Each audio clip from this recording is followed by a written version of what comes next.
ሰላም ጤና ይስጥልን የተከበራችሁ ተመልካቾቻችን እንደምን አላችሁልን ከተወዳጁ ብስራት ወደ እናንተ የሚደርሰው መደበኛው የትንታኔ ሰዓታችን ላይ ደርሰናል ሚሊዮን ሙሴና ስምዖን ደረጀን ከመላው የዝግጅት ክፍሉ ጋር በመሆን ከናንተ ጋር ቆይታ እናደርጋለን በዛሬው ቆይታችን በተለይም የዩናይትድ ስቴትስ በኢራንና እስራኤል መካከል ከኳታር አሸማጋዮች ጋር በመሆን የተኩስ አቁም ስምምነት እንዲደረስ አድርጋለች ለ12 ቀናት የነበረው የአየር ላይ ውጊያም ፋታ እንዲያገኝ በረድ እንዲል አድርጓል ይህንን ተከትሎ በከፍተኛ ደረጃ ጨምሮ የነበረው ነዳጅም ቅናሽ ታይቶበታል ቢያንስ በ5% ያህል ቀንሷል ግጭቱ ከመጀመሩ በፊት ነዳጅ ይሸጥበት ከነበረው ዋጋ ራሱ ቀንሷልና ይሄ እንግዲህ የተኩስ አቁም ስምምነቱ ያመጣው አንዱ ገጸ በረከት ነው ልንል እንችላለን ኢራን የሆርሙዝን ባህር ወሽመጥ ወይንም ሰርጡን ዘጋለው ብላም እንቅስቃሴ በጀመረችበት ወቅት ላይ የነዳጅ ዋጋ በከፍተኛ ደረጃ ጨምሮ ነበር አሁን ግን ነገሮች ተረጋግተዋል ታዲያም አዳዲስ ጉዳዮች ምን ይመስላሉ የሚለውን እንመለከታለን በመገናኛ ብዙሃን ላይ ምን እየተነገረ ነው የሚለው የዛሬ ቆይታችንን እናደርግበት ነው በተለይ አንደኛውና ዋንኛ ነጥባችንን የሚሆነው አሁን ሁሉም የመገናኛ ብዙሃን በዚህ ሰዓት ያወሩ የሚገኘው አሜሪካም አደረስኩት ያለችው ጥቃት እና አደረሰ የተባለው ጉዳት የታሰበውን አይነት አይደለም የሚል የስለላ ሪፖርት ወጥቷልና የመገናኛ ብዙሃን የፊት ገጽ ጉዳይ ሆኗል ይሄንን እናያለን ሌሎች ጉዳዮችም እየተነሱ ይገኛል አሁን ጦርነቱ በአሜሪካ ሐሳብ አቅራቢነት ቶክስ የቆመበት ወይም ደግሞ ጦርነቱ ዶ ያለበት ሁኔታ ነው ያለው ነገር ግን አሜሪካ በመካከለኛው ምስራቅ ደማፋሳሽና እልቂትን ያመጡ ጦርነቶችን በመጥመቅ የምትታወቅ እንዲሁም በመብራት የምትታወቅ ሀገር ነች ከዚህ ጦርነት ማግስት ታዲያ የተለያዩ ጉዳዮች እየወጡ ይገኛሉ አሜሪካ በባለፉት ጊዜያት በመካከለኛው ምስራቅ ባካሄደቻቸው ጦርነቶች ምን ያክል ሰዎችን ቀጥፋለች የሚሉ መረጃዎች እየወጡ ይገኛሉ አስገራሚ በሆነ መልኩ ደግሞ አንድ ጉዳይ ወጥቷል ሲሟሻ ምናልባት አሜሪካ ዳግም 9/11 ሊያጋጥማትም ይችል ነበር ይህ ጦርነት ባይቆም ኑሮ የሚሉ መረጃዎችም እየወጡ የሚገኙበት ጉዳይ አለ ስሊፐር ሴልስ ለሚባሉ የኢራን ህቡ የተደራጁ በአሜሪካ ውስጥ መገኛቸውን ስላደረጉ ኤጀንቶች ወይም ደግሞ ሰራተኞችም የአንዳንድ መረጃዎች እየወጡ ይገኛሉ ስለነሱ እናወራለን ኢራንም የእስራኤል ሰላዮች ብዬ አመንኩባቸው እንግዲህ ያለው ስትልም መረጃ ወጣለች እነዚህን ጉዳዮች ታዲያ ከጦርነቱ ማግስት እየተሰሙ ያሉ ጉዳዮች ናቸው እነዚህን በቀጣይ ደቂቆች ወደ እናንተ እናደርሳለን በጣም ጥሩ እንግዲህ የስለላውን ጉዳይ ካነሳን አይቀር በስለላ ረገድ በመቶዎች የሚቆጠሩ ለእስራኤል ሲሰልሉ የነበሩ በቴህራንና በሌሎች የኢራን ግዛቶች ላይ የተገኙ ዜጎች በቁጥጥር ስር ውለዋል ከነዚህ መካከል ዛሬ ማለዳ ሮብ ላይ የሞት ቅጣት ተግባራዊ የተደረገባቸው እንዳሉ ኢራን በፋርስ የዜና ወኪልና በተጨማሪነትም በፕሬስ ቲቪ በኩል አሳውቃለች ይሄ ዋንኛው መነጋገሪያ ጉዳይ ሆኖ አልፏል የተኩስ አቁም ስምምነቱን ተከትሎ በሁለቱም ጎራም የድል ዜና እየተሰማ ነው በቴህራን አደባባይ ላይ ወጣው ዜጎች ደስታቸውን ገልጸዋል ሰንደቅ ሲያውለበልቡ ነበር በዚህ ጦርነት ድል አድርገናል ብለዋል ሁሉም ድል እያሰማ ይገኛል በተመሳሳይ አሜሪካም የኢራንን የረጅም ጊዜ ስጋትነት አስቀርቻለሁ ብላለች እስራኤልም በተለይ በጠቅላይ ሚኒስትር ቤንያሚን ኔታንያሁና በእስራኤል አንዳንድ አመራሮች በኩል የሚሳኤል ስርዓት ወደ 20 ሺህ የሚጠጋ ሚሳኤል አውድመናል በተጨማሪነትም ደግሞ ከዚህ በኋላ የኒውክሌር ስጋት የለብንም የሚል መግለጫዎች አሉ በዚህም ወገን ፌሽታ ነው እየታየ የሚገኘው በአስገራሚ ሁኔታ በሁለቱም በኩል ፌሽታ ነው እየታየ የሚገኘው የተኩስ አቁም ስምምነቱ ተፈጻሚ መሆን ከነበረበት ሰዓት ከ4 ሰዓታት በኋላ ጀምሮ ሁለቱም ሀገራት እርስ በርስ ሊጠቃቁ ሞክሮ የነበረ ቢሆንም መጨረሻ ላይ የሰላም ወይም ደግሞ የተኩስ አቁም ስምምነቱ ሊጸና መቻሉ እየተነገረ ባለበት በዚህ ሰዓት በኢራንም በእስራኤልም በኩል የድል ዜናዎች እየተሰሙ ነው የሚገኙት በአስገራሚ ሁኔታ ደግሞ በመንግስት ትልቅ ቦታ አላቸው ብለን መታምናቸው ሰዎች ሳይቀሩ እነዛን ጉዳዮች ሲያራግቡ ነበሩ በኢራን በኩል አሁን እነዚህን የድል ዜናዎች በሰፊው ስታሰራጭ ከነበሩ ግለሰቦች መካከል አንደኛው ከሳምንት በፊት እንደምናስተዋውሰው የኢራን ስቴት ሚዲያ ጥቃት በተፈጸመበት ሰዓት በቀጥታ ስርጭት አየር ላይ የነበረችው ጋዜጠኛ ነበረች ሳሪማሚ የምትባለው ጋዜጠኛ ይህን የድል ዜና ሲያራግቡ ከነበሩ ከመንግስት ጋር ቀርቤት አላቸው ተብሎ ከሚታመኑ የኢራን ሰዎች መካከል አንደኛዋ ነበረችና በአስገራሚ ሁኔታ ኢራን ይህንን ጦርነት ድል አድርጋለች አያቶላውም ሲመሰገኑ የነበሩበት እርሶ ባይኖሩ እንደዚህ አይነት ድልኬት ይመጣል ሲባል የነበረበት በእስራኤል በኩልም ብዙ ስኬቶች የተመዘገበበት ያው እስራኤል እንደምናቀው ኢራን ኒውክሌር እንዳይኖራት ማድረግ ዋነኛው ዓላማይ ሲቀጥል ደግሞ የአገዛዝ ለውጥም መምጣት አለበት የሚል አጀንዳም ሲያራምዱ የነበሩበት ወቅት ነው አሜሪካ የኢራን የኒውክሌር ፋሲሊቲዎች ላይ ጥቃት አድርሳለች ተብሏል ነገር ግን ጥቃቱ በተጠበቀው ልክ ነው ወይስ እንዴት ነው የሚለውን ግን ሌላ ውዝግብ ፈጥሮ እያለ አሁንም ሁለቱም ወገኖች ድል አድርገናል የሚሉ መረጃዎች ማውጣት መጀመራቸው አነጋጋሪ ሆኗል በርካቶችም ድል በምንድነው የምንለካው የሚለውን ጥያቄ ሲያነሱ ነበር። ባለፉት የ12 ቀናት ጦርነቶች ሲቪሊያን ነው የሞቱት፣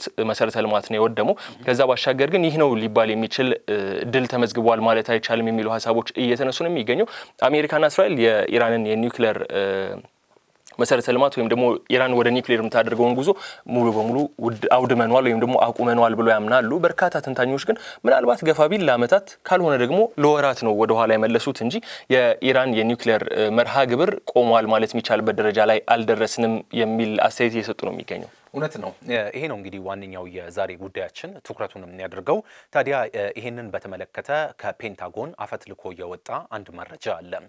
በዚህ ሰዓት ሁሉንም የመገናኛ ብዙሃን ብትከፍቱ ዶናልድ ትራምፕን ከፊት ገጽ ታገኛላችሁ። ይሄ አፈትልኮ ወጣ የተባለውን መረጃ እያጣጣሉ ይገኛሉ። ዩናይትድ ስቴትስ በኢራን የኒውክሌር መስሪያ ቤቶች ላይ የፈጸመችው ጥቃት የሀገሪቱን የኒውክሌር መርሃ ግብር አላጠፋም እና ምናልባትም በወራት ውስጥ ዳግም እንዲመለስ ያደርገዋል ሲል ፔንታጎን ጥቃቱን በተመለከተ ጥቃቱ በኋላ ባደረገው የመረጃ ግምገማ ገልጿል። የኢራን አብዮታዊ ሪፐብሊክ የበለጸገ የዩራኒየም ክምችት በቀዳሚው የቦምብ ጥቃቶች አልተወገደም ሲል የመከላከያ መረጃ ኤጀንሲ ግምገማን የሚያውቁ ምንጮች ለሲቢኤስ ተናግረዋል። በተጨማሪነትም ሲኤንኤን እና ኒውዮርክ ታይምስም ይሄንን ይዘው ወጥተዋል። ዋይት ሃውስ እንዳለው ግን የተሳሳተ ግምገማ በዝቅተኛ ደረጃ የተሰራ የስለላ ግኝት ብሎ ሪፖርቱን አጣጥሎታል። ፕሬዝዳንት ዶናልድ ትራምፕ ደግሞ በኢራን የሚገኙት የኒውክሌር ቦታዎች ሙሉ በሙሉ ወድመዋል ሲሉ ሚዲያዎች በታሪክ ውስጥ ስኬታማ ከሆኑ ወታደራዊ ኦፕሬሽን መካከል አንዱን ለማዋረድና ለማጣጣል እየሞከሩ ነው ሲሉ ከሰዋል። ትራምፕ ብዙ ጊዜ ከመገናኛ ብዙሃን ጋር ግጭት እንዳላቸው ይታወቃል። እነዚህ የመገናኛ ብዙሃን ግን ታማኒ ከሆነም የስለላ ምንጭ አግኝተናል ይላሉ። ከፔንታጎን የውስጥ አካላት ነው ያገኘነው ይላሉ። ስለዚህም በታሪክ ውስጥ የተገኘውን ስኬታማ ወታደራዊ ጥቃትን እናንተ ለማቃለል ብትሞክሩም ግን እንደሚባለው አይደለም፣ ድል አግኝተንበታል እያሉ ነው። ሚዲያዎቹ ያንን እያሉ አይደለም።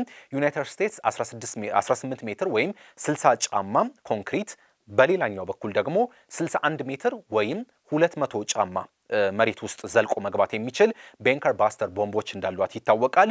በኢራን የሶስት የኒውክሌር ፋሲሊቲዎች ላይ እነዚህ ጥቃቶች ደግሞ ተፈጽመዋል፣ በፎርዶ፣ ናታንዝ እና ኢስፋን። ታዲያ ነገር ግን የፔንታጎን የስለላ ግምገማ እንደሚያሳየው ይህንን ወይም የግምገማ ሂደቱን እናቃለን የሚሉ ምንጮች ለሚዲያዎች እንደተናገሩት ከሆነ የኢራንን የኒውክሌር ስፍራ በአብዛኛው ያልተበላሹና ተጽዕኖ ከመሬት በላይ ባሉ ህንፃዎች ላይ ብቻ የተገደበ ነው ይላሉ። ይሄ ምን ማለት ነው? ወደ መሬት ውስጥ ጠልቆ አልገባም። ምንም እንኳን አሜሪካም እስከ 61 ሜትር ዘልቆ መግባት የሚችል ቦምቡ ቢኖራትም በሶስቱም የኒውክሌር ፋሲሊቲዎች ጥቃቱን ብትፈጽምም ጥቃቱ ግን የደረሰው ከመሬት በታች አይደለም። ከመሬት በላይ ያለውን ፋሲሊቲ ነበረን ወዳልነበረ ቀይሯል። እኛም አይተናል እኮ ከሳተላይት ላይ የተነሱ ምስሎችን ስንመለከት ነበረም ፋሲሊቲው እዚህ ጋር ነበረ ብሎ በምስል ያስቀመጠው አለ። አፍተር ላይ ግን የለም። ያ አሁን ታዲያ ምንድነው የሚለው ይሄ ሪፖርት? አዎ ልክ ነው፣ ተመቷል፣ ቦታው እንዳልነበረ ሆኗል። ከመሬት በታች ግን ምንም የተበላሸ ነገር የለም ይላሉ። ወደ 2 የኒውክሌር መስሪያ ቤቶች የመግቢያ መስመሮች ሙሉ ለሙሉ ወድመው ያሳያል። አንዳንድ መሰረተ ልማቶች ወድመዋል ወይም ተበላሽተዋል። ይሄ ግልጽ ነው፣ መሰረተ ልማት ይወድማል። በድሮን ጥቃት እንኳን ቢመታ እንዳልነበረ ይሆናል። ይሄ ሆኗል ይለዋል። ነገር ግን አብዛኛው ከመሬት በታች ያሉ ህንጻዎች ከፍንዳታው አደጋ አምልጠዋል። ማንነታቸው ያልታወቁ ምንጮች ለአሜሪካ ሚዲያዎች እንደተናገሩት ጥቃቱ ኢራንን ወደ ኋላ የመለሰው ከጥቂት ወራት በላይ ነው ተብሎ ይገመታል። ምናልባት 6 ወር፣ 12 ወር፣ 18 ወር ብሎ ይቀመጣል። ማንኛውም የኒውክሌር መርሃ ግብሯን እንደገና መጀመርና ለመጠገን ምን ያህል ጊዜ እንደሚወስድ ግን አሁን ላይ መናገር አንችልም ይላሉ። የኢራን የበለጸገው የዩራኒየም ክምችት ደግሞ ከጥቃቱ በፊት መንቀሳቀሱን ምንጮች ለሲቢኤስ ኒውስ አረጋግጠዋል። ይሄ አሁን በደፈናው ሲነገር የነበረውን ነገር ያረጋገጠ ነው። ሌላው እንግዲህ እዚህ ጋር የምናነሳው ዩናይትድ ስቴትስ እጅግ በጣም የምትመካበት 14000 ኪሎ ግራም የሚመዝነው ግዙፉ የኦርዳንስ ቦምብ የኢራንን የመሬት ውስጥ ማበልጸጊያ ተቋምን ሊያወድም የሚችል ብቸኛው መሳሪያ እንደሆነ ሲታመንበት ነበርም። ቴህራንም የኒውክሌር መርሃ ግብሯ ለሰላማዊ ዓላማ ነው ስትል ሁል ጊዜ ትደመጣለች። የቀዳሚው የአሜሪካ ጥቃት ተከትሎ ግን በነበሩት የመጀመሪያ ሰዓታት ላይ ይሄ መሳሪያ ጥቅም ላይ ውሎ ከነበረም ይሄንን ጥቃት እንዴት አላደረሰም እንዴትስ አላወደመውም የሚለው ሌላው በጥያቄ ይነሳል። የቀዳሚው የአሜሪካን ጥቃት ተከትሎ በመጀመሪያዎቹ ሰዓታት ላይ የአሜሪካ የጋራ ጦር ኃላፊዎች ሊቀመንበር ጀነራል ዳን ኬን ለጋዜጠኞች ተናግረው ነበር፣ ማብራሪያ ሰጥተው ነበር። ጉዳቱን ለመገምገም በእርግጥ ጊዜ ይፈልጋል በሚለው እሳቸው ይስማማሉ። ነገር ግን ሶስቱ ቦታዎች በጣም ከባድ ጉዳትና ውድመት ደርሶባቸዋል ብለዋል። የሳተላይት ምስሎችም በፎርዶ ኒውክሌር ቦታዎች ላይ በሚገኙ 2 የመግቢያ ስፍራዎች ዙሪያ 6 አዳዲስ ጉድጓዶች ትኩስ ጉድጓዶች ተገኝተዋል። ያልነበሩ 6 ጉድጓዶች ከምቱ በኋላ ተገኝተዋል። በተጨማሪም ግራጫ ብናኝም ታይቷል ይላል። ከምቱ በኋላ ፍርስራሾችን ያሳያል ይላል። ድረገጾቹ ከመሬት በታች ግን ምን ያህል ጉዳት እንደደረሰባቸው አሁንም መናገር አንችልም ነው የሚሉት። ስለዚህ ጉዳዩ አሁን ከመሬት በላይ ባለው ሳይሆን ከመሬት በታች ምን ተፈጠረ የሚለው ነው። 6 ግን አዳዲስ ጉድጓዶች ጥልቀት ያላቸው መፈጠራቸውን እሳቸውም ያረጋገጡት ጉዳይ ሆኖ እናገኘዋለን። አሁን ከኢራን ጋር በተያያዘ ከዚህ በፊትም ስናነሳው እንደነበረ ኢራን አብዛኞቹ አይደለም የኒውክሌር ማብላያ ጣቢያዎቹ አይቀርና እነዚህ አሉኝ ብላ የምትተማመንባቸው ድሮኖች የባሊስቲክ ሚሳይሎችና ሌሎች አይነት መሳሪያዎች ሳይቀር ከመሬት ስር በተሰሩ ዋሻዎች ወይም ደግሞ ባንከሮች ውስጥ ነው የምታስቀምጣቸው። ታዲያ አሜሪካም ይህንን ጦርነት በባለፈው ጊዜም ስናነሳው ነበር። ይህንን ጥቃት መፈጸምና ይህንን ነገር ማጥፋት የምትችለው ሀገር ብትኖር ቴክኖሎጂው ያላት አሜሪካ ነች ስንል ነበር። ይህንን ጦርነት የገባችበት ዋነኛው ምክንያቱም አሜሪካ ያቺ የፈለገቻትን ጥቃት ከፈጸመች በኋላ ነው ወደ ተኩስ አቁም እንሂድ የሚሉ ሀሳቦች መምጣት የጀመሩ። አሜሪካ አሁን ያንን የኒውክሌር ፕሮግራም አጥፍቻለሁ ብላ ታምናለች። ነገር ግን መረጃዎች እየወጡ እንዳለ ደግሞ ከመሬት በላይ ያሉ ነገሮች ወድመዋል። ሌሎች አዳዲስ ጉድጓዶችም ተፈጥሯል። ነገር ግን ከመሬት ስር ያለው ነገር እንዴት ነው የሚለውን ነገር እስካሁን ማረጋገጥ የቻለ አካል የለም። ገለልተኛ አካላትም እድሉን ተሰጥቷቸው ገብተው መመልከት የሚችሉበት እድል ካለ እየጠየቁ የሚገኙበት ወቅት ላይ ነው የምንገኘው። በዚህ መብሎ በዛ ግን አሜሪካ ፈጸመችው ጥቃት የእስራኤል የኒውክሌር ፕሮግራም ምናልባት ለወራት ብቻ ነው ወደ ኋላ የተመለሰው የሚለውን በርካቶችን ያስማማ ያለው ሐሳብ ይሆናል። ምናልባት በቀጣይ ደግሞ አሁን ከፔንታጎን የወጣ አንድ ሊክ ያደረገ መረጃ ያነጋገረ ነው። ምናልባት ሌሎች ደግሞ ተጨማሪ ጥናቶች ኖረው ሌላ አዲስ ግኝት የሚኖር ከሆነ ደግሞ በቀጣይ የምንመለከተው ይሆናል ማለት ነው። ሲሞሻ በዚሁ ታዲያ እንቀጥልና ከአሜሪካ ጥቃት ጋር በተያይዞ አንድ የወጣ መረጃ አለ። ምናልባት እሱ ላይ የምትጨምረው ሐሳብ ከሌለ እሺ እናንሳው። ጥሩ። ከዚህ ጋር በተያያዘ አንድ ጉዳይ ሲነሳ ነበር። ከአሜሪካ ጥቃት ጋር በተያያዘ በኢራን የሚሰማሩ ስሊፐር ሴልስ የሚባሉ የደህንነት ወይም ደግሞ የጸጥታ አካላት አሉ። እነዚህ የጸጥታ አካላት ታዲያ ሲሞሻ በኤፍቢአይ ጥብቅ ክትትል የሚደረግባቸው ኤፍቢአይንም ያስጨንቃሉ ተብሎ ከሚታመኑ በህቡ የተደራጁ ያጥፍቶ ጠፊ ኤጀንቶች ናቸው። ታዲያ የነዚህ የስሊፐር ሴልስ ኤጀንቶች ስጋት በአሜሪካ ከምን ጊዜውም በበለጠ ከፍተኛ የሆነ ስጋትን ፈጥሯል ነው የሚለው ማለት ነው። አንድ ዋሽንግተን ፖስት ይዞት የወጣ መረጃ ታዲያ ምንድነው የሚለው በአሜሪካ ውስጥ ከዚህ ጊዜ በዘለለ የእንደዚህ አይነት በህቡ የተደራጁ አካላት ስጋት ኖሮ አያውቅም ነው የሚለው። ታዲያ በአስገራሚ ሁኔታ እነዚህ ስሊፐር ኤጀንት የምንላቸው ወይም ደግሞ ስሊፐር ሴል የሚባሉት ሰዎች ምንድነው ስራቸው መሰለስ ይሟሻ ወደ አንድ ሀገር ይገባሉ። ሰላማዊ ኑሯቸውን ነው የሚኖሩት። ለ20 ለ30 ለ40 ዓመት በሰላማዊ ኑሮ ሊኖሩ ይችላሉ። ከዛ በኋላ ግን አስፈላጊ በሆነ ሰዓትና ሀገራቸው ተጠቅታለች ተብሎ በሚታመንበት ሰዓት እንዲሁም ከመንግስታቸው መመሪያ በሚሰጥባቸው ሰዓት ታዲያ በዛ ባሉበት ሀገር የተለያዩ ጥቃቶችን በመፈጸም ነው የሚታወቁት እነዚህ ስሊፐር ሴል በመባል የሚታወቁት። አስገራሚው ነገር ታዲያ በባለፈው ሳምንት አንድ ቀን እየቀረው አቋርጦት የወጡ የጂ7 ጉባኤ ነበር ትራምፕ። ስለነዚህ ሰዎች ታዲያ እዛ ጉባኤ ላይ ማስጠንቀቂያ ተሰጥቷቸዋል ነው የተባለው። MSNBC ይዞት የወጣው ዘገባ እንደሚያሳየው ከሆነ ትራምፕ እዛ ስብሰባ ላይ ከነበረ አንድ ሰው ኢራን እነዛን ስሊፐር ሴሎችን አክቲቭ ለማድረግ ወይም ደግሞ መመሪያ ለመስጠት እቅድ አላት። ስለዚህ ኢራን ላይ ለማድረግ የምትሞክሩት ማንኛውም ጥቃት እንድታቆሙ ጥሪ ቀርቦላቸዋል የሚል መረጃ እንደቀረበላቸው ነው የተነገረው።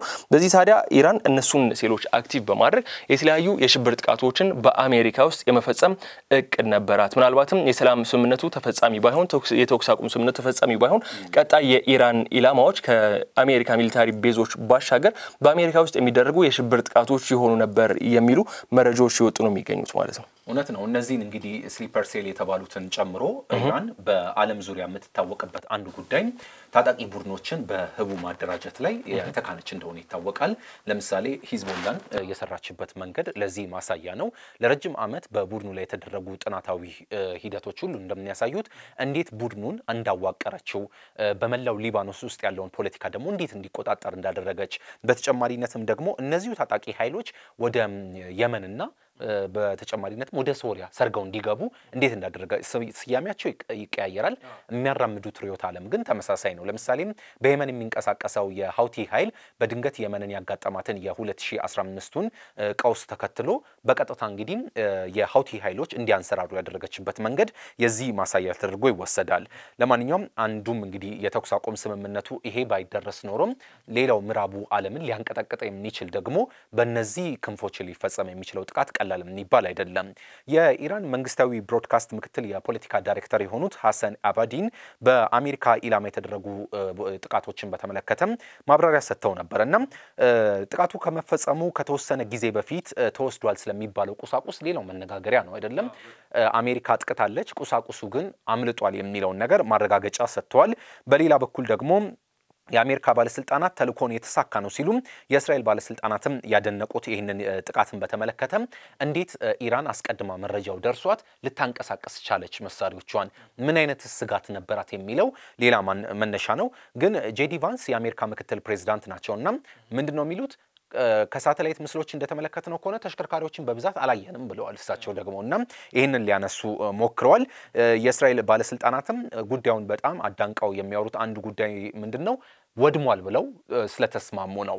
ለምሳሌ ያህል የአሜሪካ የመከላከያ ሚኒስትሩም ፔት ሄግስት በርግጥ ሚኒስትር የሚለውን ቃል አሜሪካውያን አይጠቀሙትም ማለት ጸሐፊ በሚለው ነው የሚወስዱት። ያው በተለምዶኛ ሚኒስትር እንላለን። የውጭ ጉዳይ ዋና ጸሐፊ የመከላከያ ዋና ጸሐፊ ነው የሚሏቸው። ለማንኛውም እኚህ ሰው ምንድነው በሰጡት መግለጫ ሁሉንም አይቻለው ብለዋል። የኛ የቦምብ ጥቃት ኢራን የኒውክሌር ጦር መሳሪያ መፍጠር አቅሟን ያጠፋ ነበረ። ቦምቦቹ አውዳሚ አልነበሩም የሚል ሰው ፕሬዝዳንቱንና የተሳካውን ተልኮ ለማዳከም የሚሞክር ነው ሲሉ ተደምጠዋል። የዩናይትድ ስቴትስ ኮንግረስማን የዲሞክራት የምክር ቤት የውጭ ጉዳይ ኮሚቴ አባል ደግሞ ብራድ ሼርማን ይባላሉ። እኚህ ሰው ሲናገሩ የኚህ ሰው ሐሳብ በጣም ስቦኛል። ለምን ነጥቦችን ዝርዝር አድርገው አስቀምጠዋል። ግን ያው በዚህ ሰዓት ተቃዋሚ ስለሆኑ ተቺ ናቸው ብለው ብቻ እንደማይወሰድ አስባለሁና በአሜሪካ ፖለቲካ ውስጥ ዲሞክራት ሆነ ሪፐብሊካንን መደገፍ የተለመደ ነው።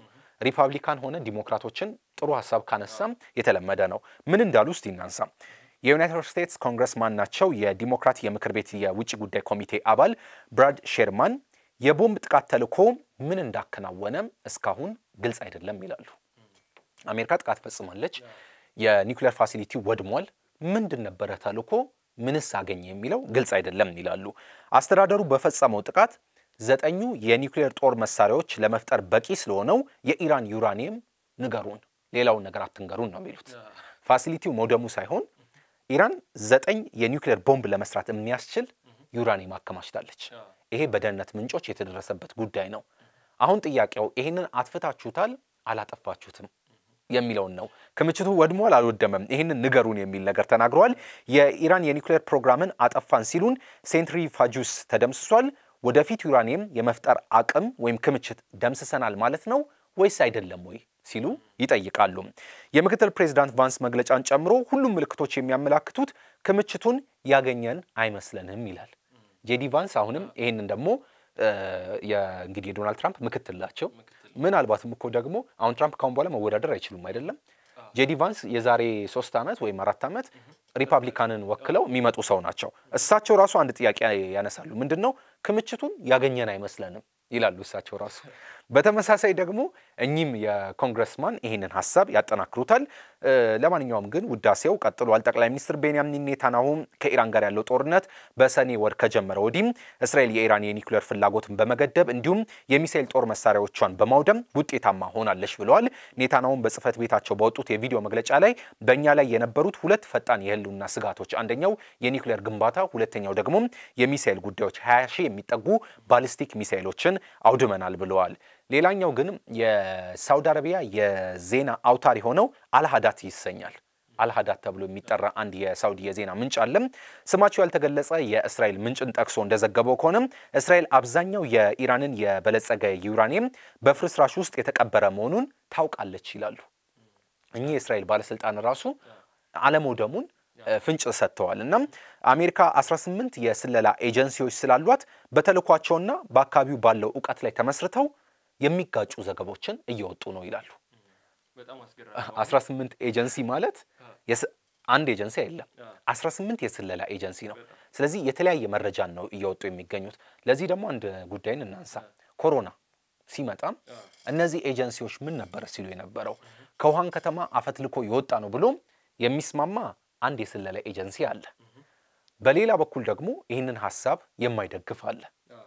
ስለዚህ እነዚህ 18 ኤጀንሲዎች ከዚህ በኋላ 18 አይነት ሪፖርት ሊያወጡ ይችላሉ። አንዱ ወድሟል ሊል ይችላል፣ አንዱ አልወደመም ሊል ይችላልና ግን ጥያቄውን እኚህ ኮንግረስማን እንደጠየቁት እውነት 9 የኒውክሌር ቦምብ ለመስራት የሚያስችለው እንትን መሳሪያ ዩራኒየም ክምችት ወድሟል ወይስ አልወደመም? ጥያቄው እዚህ ጋር ነው ሲሉ ይናገራሉ። ልክ ነው። ጥያቄው መሆን ያለበትም እሱ ጋር ነው። ማለት መሰረተ ልማቱ ህንጾቹ ወድመው ሊሆን ይችላሉ። ከመሬት በላይ የነበሩ የሳተላይት ምስሎችም እንደሚያሳዩን ከሆነ መውደማቸውን ያሳያሉ። ነገር ግን ኢራን እስከ 60% የበለጸገ ዩራኒየም ነበራት። እሱ ዩራኒየም ጠፍቷል። እስከ 9 ቦምቦችን ማሰራት የሚችል ክምችትም ነበራት። እሱ ክምችት ወድሟል ነው የሚለው ጥያቄ ነው የሚነሳው። ለዚህ ጥያቄ ደግሞ አንድ መልስ ይዞ ከነዛ ኤጀንሲዎች ከነዚህ ከ10 በላይ የሆኑ የስለላና የደህንነት ተቋማት በላይ ለዚህ ጥያቄ መልስ ይዞ ሊመጣ እኔ ደግሞ የምጠብቀው የዓለም አቀፍ የአቶሚክ ኢነርጂ ኤጀንሲ ነው። ከራዲዬሽን ጨረሮች መጨመር ሊሆን ይችላል ከተለያዩ ነገሮች በመጀመሪያዎቹ ጥቃቶች መረጃዎችን ሰጥ ነበር። እስራኤል በመጀመሪያዎቹ ጥቃቶች የኢራንን የአቶሚክ ፋሲሊቲዎችን መትቻለሁ ብላ በምትገልጽበት ሰዓት ምንም አይነት የራዲዬሽን ጭማሪ እየተመለከትኩ አይደለም የሚል መረጃዎችን ሲያወጣ ነበርና አሁንም በቀጣይ እነዚህን ጉዳዮች አጣርቶ ትክክለኛ መረጃ ያቀርባል ተብሎ የሚጠበቀው እሱ ነው እንጂ የእስራኤልም ሆነ የአሜሪካ ኤጀንሲዎች ይህንን ጉዳይ ድል እንዳደረጉበት ማውጣታቸው የሚቀር ጉዳይ አይደለም። ከወደ ኢራን የሚመጡ መረጃዎች ደግሞ አይ ምንም አልተነካም የሚሉ ስለመሆናቸው የሚያጠራጥር ነገር አይደለም። ገለልተኛ የሆነ ሶስተኛ ወገን ግን በዚህ ጉዳይ ገብቶ የሚያደርገው ማጣራት ተጠባቂ ነው። እውነት ነው። ምናልባት አሁን ለዚህ ጥያቄ ደግሞ አስቸጋሪ የሚያደርገው ኢራን ለዚህ ተቋም ትብብር ታደርጋለች ወይ ነው። እንደማታደርግ ፍንጮች እየታዩ ነው። ለምን ለምሳሌ የኮሚቴው ሰብሳቢ ከስልጣን መነሳት አለባቸው የሚል ግልጽ ጥያቄ አቅርባለች። ለምን የኒውክሌር ፋሲሊቲዎች እየተጠቁ በነበረበት ጊዜ ላይ የነበራቸውን ሚና በተመለከተ እንደው የማሳረጊያ አንድ ነጥብ እናንሳ። የሳይንስና ዓለም አቀፍ ደህንነት ተቋም ፕሬዝዳንት የሚስጥር የኒውክሌር ጦር መሳሪያ ልማት ኤክስፐርት ዴቪድ አልብራይት ይሰኛሉ። ኢራን በአሜሪካ ጥቃት የደረሰባት ጉዳት ማለት የኒውክሌር መራግብሯን ወደ ነበረበት ለመመለስ ከፍተኛ ጊዜ ኢንቨስትመንትና ጉልበት ይጠይቃል ይላሉ። እኚህም ኤክስፐርት ናቸው። እሳቸው አልብራይት ኤክስ ላይ የለጠፉ ጽሁፍ ምን ይላል? በዩናይትድ ስቴትስና በእስራኤል ከፍተኛ ክትትል ላይ ከዚህ በኋላ ኢራን ትወድቃለች ይላሉ። ለምሳሌ ያህል አሁን ተመታለች። ይሄ ድብደባ ከተፈጸመባት በኋላ የምታደርገው እያንዳንዱ እርምጃና እንቅስቃሴዋ ለምሳሌ የወደመውን ፋሲሊቲ መልሶ ሪስቶር ለማድረግ የምታደርገው እንቅስቃሴ በንስር አይን እየታስር ውስጥ ይወድቃል።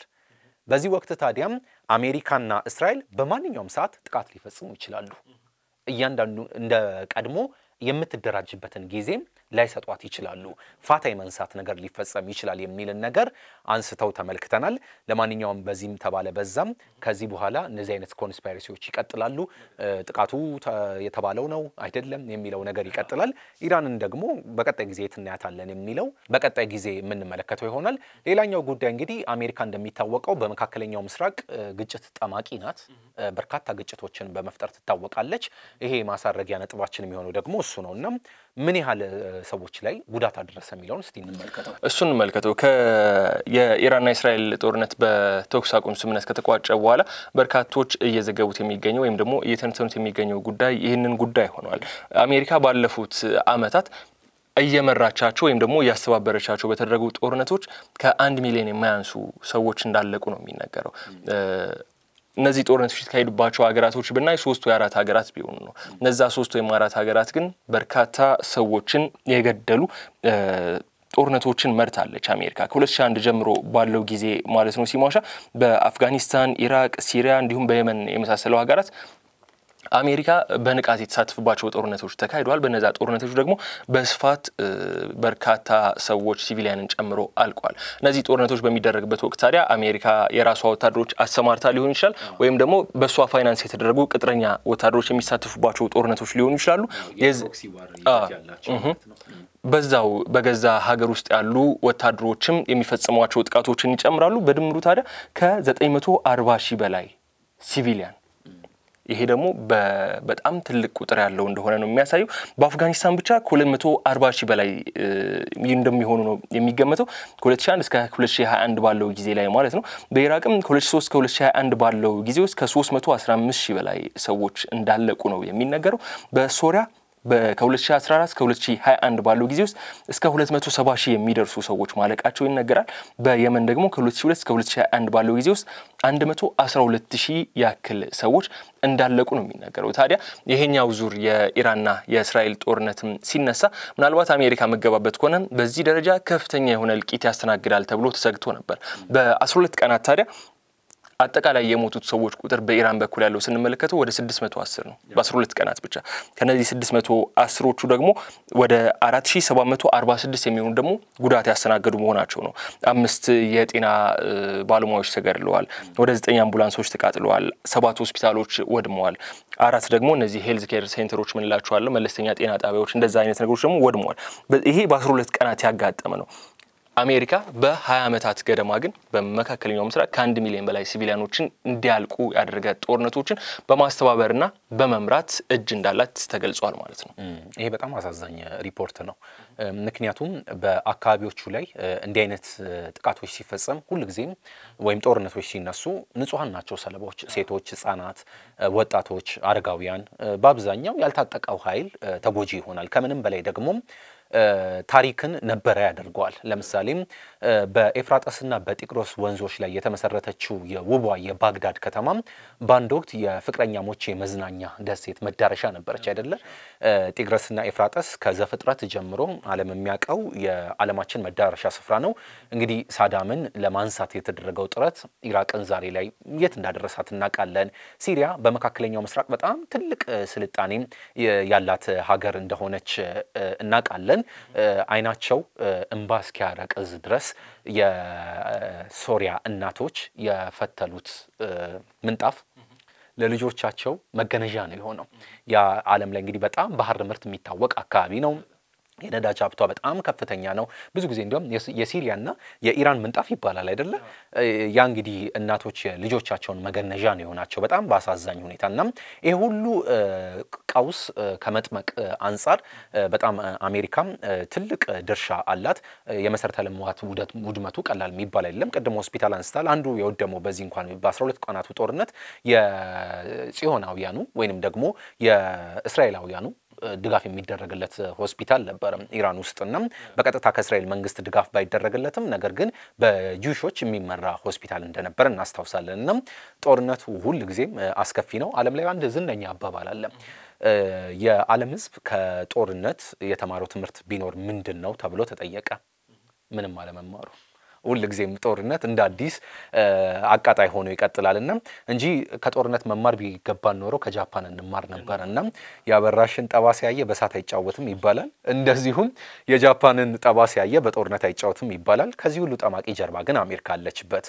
የቀጣይ ፕሮግራማችን ሰው ይበለን ብለን እኛ እንሰናበታለን። ሚሊዮን ሙሴና ስምዖን ረጄም ፕሮግራሙን እየመራን እስከዚህኛው ሰዓት ድረስ ቆይታ አደረግን።